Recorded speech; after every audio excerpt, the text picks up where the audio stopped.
নবীজি সাল্লাল্লাহু আলাইহি সাল্লামকে একাধিক মুজিজা দেয়া হয়েছে। ছোট একটি মুজিজা হলো চাঁদের দ্বিখণ্ডিত হয়ে যাওয়া। আর বড় মুজিজাটি কি? কোরআন। সূরাতুল কমার ছোট মুজিজা দিয়ে শুরু হয়, সূরাতুর রহমান শুরু হয় বড় মুজিজা দিয়ে। আর রহমান আল্লামাল কুরআন, বড় মুজিজা।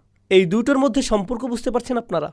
এখন আরেকটি সম্পর্ক আছে। অন্য সম্পর্কটি হলো যখন আল্লাহ কোনো মুজিজা দেন, খুব মনোযোগ দিয়ে শুনুন, এটা অনেক কিছুই বুঝতে পারবেন এটা থেকে। যখন আল্লাহ কোনো মুজিজা পাঠান আর মানুষ সেই মুজিজা অস্বীকার করে, তখন সেই জাতিকে শাস্তি দেওয়া হয়। যখন আল্লাহ উটনীটি পাঠালেন সালিহ আলাইহিস সালামের জাতির প্রতি, আর তারা অস্বীকার করে বসলো, তারা ধ্বংস হয়ে গেল। যখন আল্লাহ আজ্জা জাল্লা মুসা আলাইহিস সালামকে লাঠি আর 9টি নিদর্শন সহ পাঠালেন, আর ফেরাউনের জাতি সেগুলো অস্বীকার করে বসলো, ফেরাউন আর তার জাতি ধ্বংস হয়ে গিয়েছিল। যখন আল্লাহ কোনো মুজিজা পাঠান, সেটাই হলো চূড়ান্ত সতর্কবার্তা। সেটা যদি অস্বীকার করেন, আপনি শেষ।